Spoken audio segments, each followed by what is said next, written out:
man, vlogging is hard. And you would think that having a bunch of different cameras would make it a lot easier to vlog because you have more tools at your disposal. But what I found is having too many tools ends up making you freeze, and there's a lot more friction. I know in the last video I covered using the Osmo Pocket 3, which I used for my gym footage, and I love that camera. One thing I didn't really talk about because it was a surprise to Julie and I didn't know if she was gonna watch my vlog or not, is I'm actually taking her to Big Island for her birthday, and I didn't want to spoil the surprise. So we're going to Big Island, and one thing that's been on my mind is I really want to capture everything in there because she's a real outdoor person, and there's a lot of things that we can do like volcanoes, waterfalls, a lot of greenery, road trips, and I want to be able to cover all that and capture it. But we're only going for 3 days, and for one, I don't want to carry around a bunch of equipment. I think it's more fun if we cater it to more like a backpacking adventure and road trip. Even if I don't vlog it, I still want to capture the memories. So I'm kind of stuck in this predicament where I want to shoot with my favorite cameras, but I don't know which one to pick. And I have a bunch of really good cameras which I want to bring. So I'm trying to still decide, but I think I've come to a solution. The Osmo Pocket 3 is great, and so is the camera with the gimbal, and so is this camera, the Sony ZV-E1. But the Sony ZV-E1, it is a vlogging camera, but it is bulky. If I was going on a longer trip or I had more time to do talking head videos and putting the camera down, I would take this camera. But because our day is so action-packed, what I have planned, I won't have time to really just sit there and film and take my time. If it was like a week-long trip, then I definitely would take this camera. But because it's so like boom, boom, boom, boom, I need to have something that's very portable. So now that narrows me down to the GoPro, the Insta360, the Insta360 phone gimbal, or the Osmo Pocket 3. And the Osmo Pocket 3 is also very good, which I covered in the last video, but it's also very sensitive. Like, it has a gimbal and it's not waterproof. And if I want to do any sort of like talking in that video, I have to have the DJI mic too if I want good audio quality. And because we're doing so much outdoor stuff, for one, I'm afraid that I'm gonna damage it.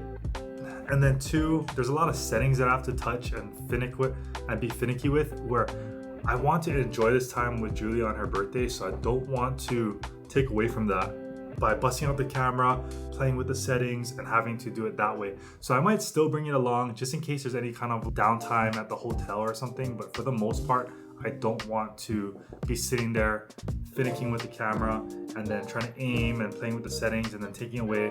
So instead, now I'm kind of down to like my phone or the GoPro or the Insta360 X5. I think the GoPro is great for dive footage, for going, getting that POV shot because it's smaller than the Insta360 X5. But for anything else, I don't touch that camera. The battery life is just too low on it.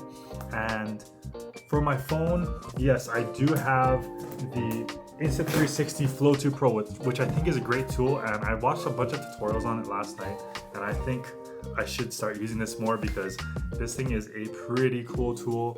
It's a gimbal that can make your phone basically into an Osmo Pocket 3. So that's out of the question because I don't want to take my phone into the water. This thing also is just like another thing that I don't want to carry around. And so that leaves me with my final option, which is the Insta360 X5, which I got when I first started this channel. This is actually what made me start wanting to vlog, is this camera right here. And unfortunately, I decided to go crazy on buying a bunch of equipment, and slowly but surely, because this was the first camera that I bought, it ended up kind of sitting on the side as I accumulated more gear, when I think if I had gotten this last, then I would have used this more. And I totally forgot the whole reason why I got this camera in the first place, which was to be frictionless.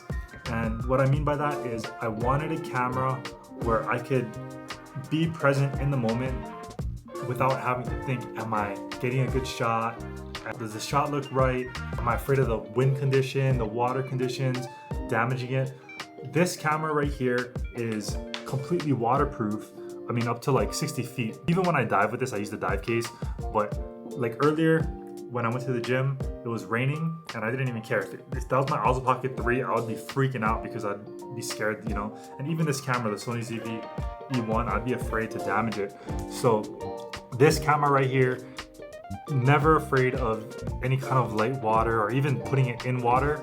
And also the portability of it, and then going back again to being frictionless, where I can just sit this down and put it somewhere right here, and I can get all the different views that I want of this camera, of my POV, and I can set it and forget it. And the beauty of it is I can be present in the moment. I can just set it down, or I could just walk with it like this and not really have to worry. As long as I can see the camera can see me, and I can get my whole thing and I can enjoy the moment.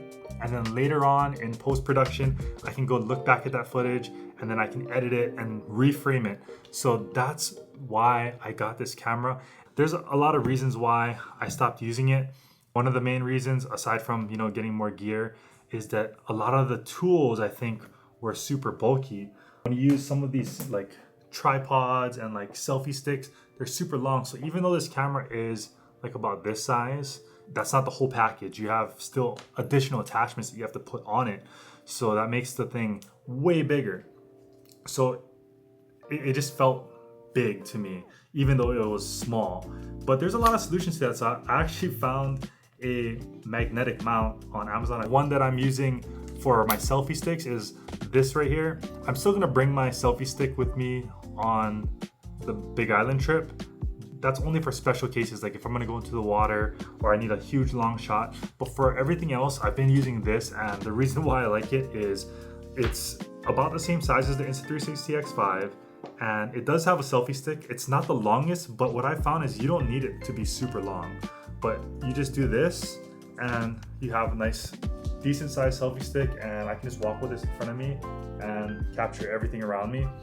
And then when I'm done, I can just fold this down, and then I can clip it right here and then fold it just like this. And then it also has this lens guard on it, which even though I don't really need the lens guard because now Insta360 has replaceable lenses, but it is nice to have. And then I just fold it like that, and this whole thing can just go in my bag or my pocket. And I think this is a super useful setup. It's decently big, but it's not huge. It's a lot smaller than my ZV-E1. And to whip this out, all I have to do is just pull the strap off like that, unfold it, and then hit the record button, the quick action, and I'm already recording, and it's that quick. So I really like this thing. And another cool thing that I like is it has these little legs over here, which you just pull out, and now it's a tripod. So I can just do that and then extend it how high I want it. And then if I really want to get another shot, like a POV down shot, I can do it like that because it bends here. And yeah, this thing is super cool. So that's what I'll be using for most of the time. And so yeah, that's pretty much it for why I'm gonna use the Insta360 X5. And I have a bunch of different accessories, and I think when I get the new one in, I can cover that if anyone is interested. But if there's people that are interested and want to know what accessories I get with the Insta360 X5, I'd be more than happy to share.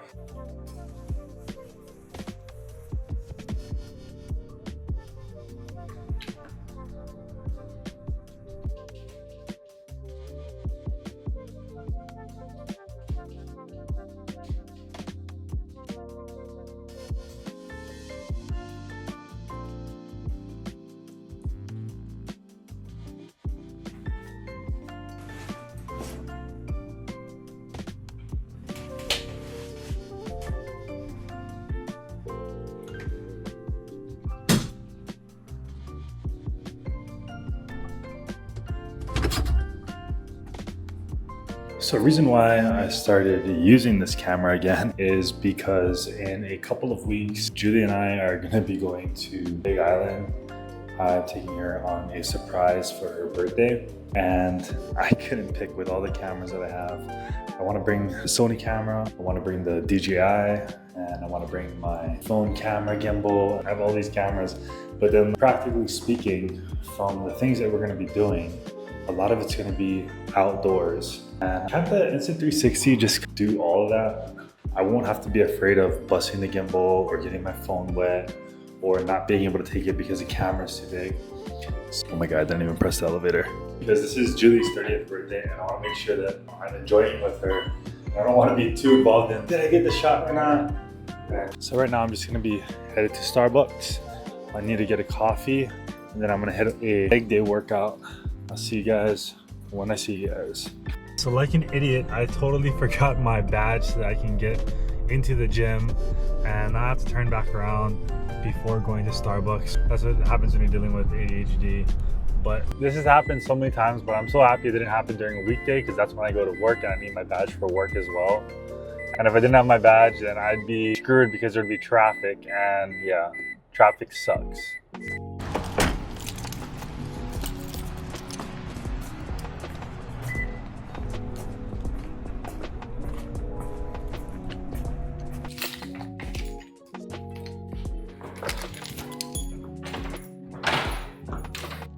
Yeah, it's one of the things that I forgot about the Insta360 is that I am able to just record my day and not have to worry about anything. Like, it's so frictionless because I can just detach it from the base or tripod or whatever I'm using and just carry it around like a regular camera, and then still, like how I'm doing right now, just document everything I'm doing and just take it with me. And okay, let's try that again. Let's try to get to Starbucks and then to get our workout in and to actually vlog. I guess, you know what, all things considered, I think I am still vlogging, right? Because even if I don't stick to the plan, I could just be going about my day. So I don't know if you can tell, but I'm actually using the pure video mode, which is supposed to be Insta360's low light settings. So if it looks a little grainy, that's because I'm pushing this camera to its max and filming in the dark, because it is about 6:30 in the morning here in Hawaii and there is absolutely no sun out yet, and it'll probably come out in about an hour. But I wanted to see how well it does because I do plan on taking this camera out to the volcanoes when we go to Big Island in a couple of weeks. Actually, today is the 7th, so we're leaving in 13 days. So I have a little under 2 weeks to learn this camera again and get good at it. Not that I was any good at it the first time around.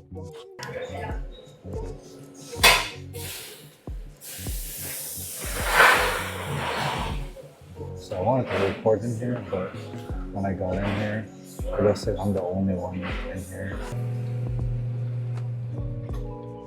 Okay, we got a nitro cold brew. I had this like one time before and it tasted better than the regular cold brew, so I was like, I kind of want to get it. And this is like my first Starbucks since starting my diet maybe like a week and a half ago. But I did go black coffee with the nitro cold brew, and I'm not actually doing any sort of like sweet drinks that I'm used to from Starbucks, but I did want to have a Starbucks. So it is currently 6:46 in the morning and it looks like I made it to the gym, but it only opens at 7 o'clock. So luckily I have 24/7 access to this gym. I won't be able to talk, so I'm gonna leave the mic behind and I'll show you guys some gym footage.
That was a pretty good workout, given, you know, I just did a couple sets of legs and the sun is supposed to be out, but apparently it's going to be super windy and stormy and rainy today. So this is about just as much light as I can get. But again, I've been on pure video mode the entire time, which is for low light. So if there's no sun, then it's basically low light. So hopefully I got all those gym clips in there. I can stitch it together for a vlog. Again, I didn't spend too much time with framing while I was shooting. I just put the camera down, started recording, and put it in the general area. And yeah, let's see how it turns out when I get back home.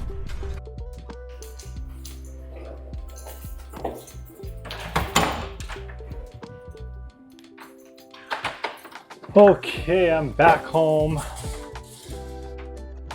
And gonna make a smoothie because I just worked out and I need my protein.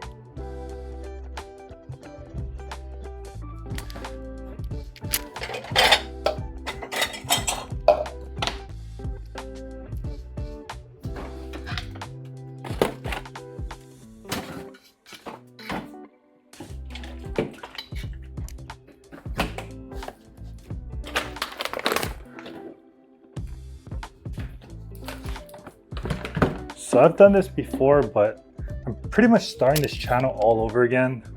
So the way I like to make my smoothies are with a little bit of Greek yogurt. And the reason why I make this the way I do is because I'm actually allergic to whey, which is not something that I was always allergic to.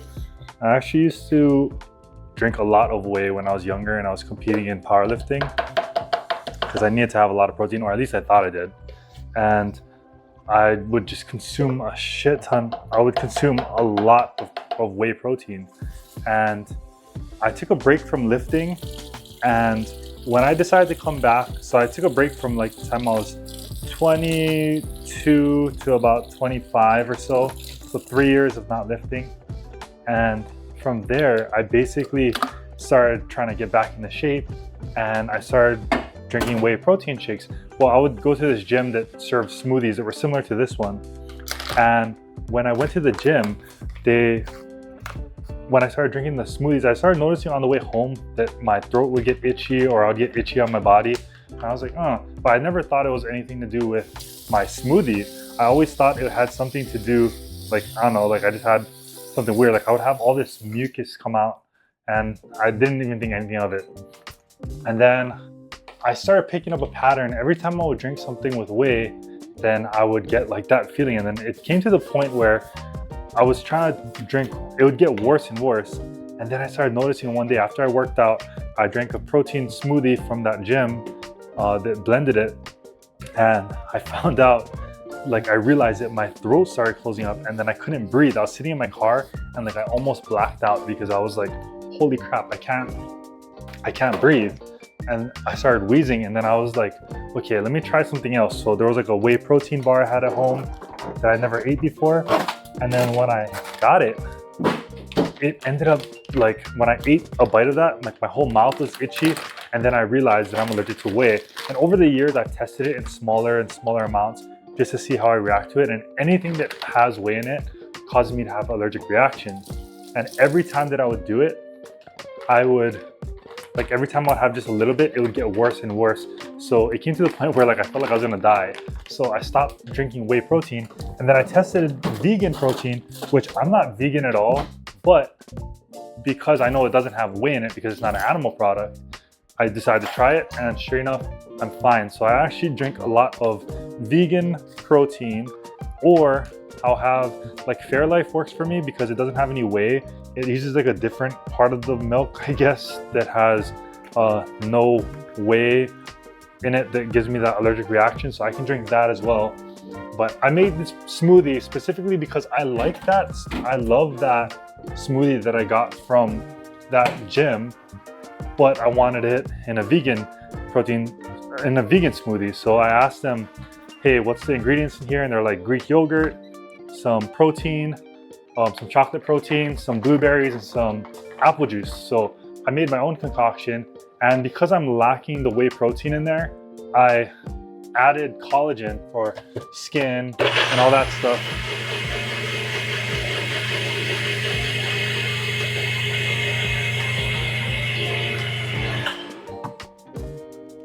And basically, it ends up being like a chocolate, blueberry, Greek yogurt smoothie.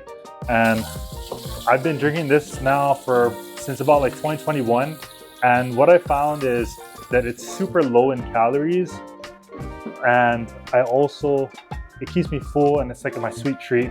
And it has a ton of protein in it. So I started drinking this and I put my girlfriend onto it. And I now, like, it's my go-to drink. I think it has around 50 grams of protein. It tastes like Jamba Juice, or at that gym, they called it like a poi pounder because I'm from Hawaii. So it's similar to the color of poi, which is like a taro kind of food. But yeah, this is my vegan protein smoothie that I drink daily. And I think that's kind of where the channel is going. All these action cam vlog cameras and then vlogging with it. I want the algorithm to pick up the type of videos and the type of content that I'm doing now. With that being said, I don't want to do a lot of edits. So I don't want to do too much time on thumbnails. I don't want to do too much time on special effects. I'll probably just do background music, and then I'll cut out dead space in my videos. If you're looking for a high production vlog, this isn't going to be it. It's going to be really low maintenance. I'm just going to be recording, stitching the clips together, and playing some background music. And if that's your thing, then yeah, give me a follow, and I hope to grow this channel in 2026. A big thing is like with TikTok, I've already experienced loss with Amazon. I lost my account access to Amazon, and then I got banned on TikTok, and then I got another account, but now my current account is doing well, except for it's right around the 5,000 mark, the 5,000 follower mark. And if I go under that, then they're gonna take away my shop access. So it's constant headaches. I want something that's more sustainable. So I'm trying to build this YouTube channel. I know it's a very slow start, and without me putting 100% effort, it's gonna be hard to build this channel. But I think as long as I'm just authentic, I'm filming real stuff, and I'm not trying to be this person that I'm not, then I think my vlogs will do well. And if it doesn't, then who cares? I still have a documentation of all the things that's going on in my life. And yeah, I think it'll be cool to look back and see where I am a year, 2 years, 5 years from now. But yeah, that's about it for the vlog. I think for just scheduling purposes, I want to do vlogs on Saturdays is when I'm gonna film it. I'll probably edit it by Monday and post it. I'll shoot it throughout the week, and then I'll probably edit and post it by the following Monday. So anywhere between Saturday and Monday, you should expect some sort of vlog if you're looking to regularly check in. But yeah, that's about it. Hope you guys enjoyed the video, and I'll see you guys in the next one. Peace.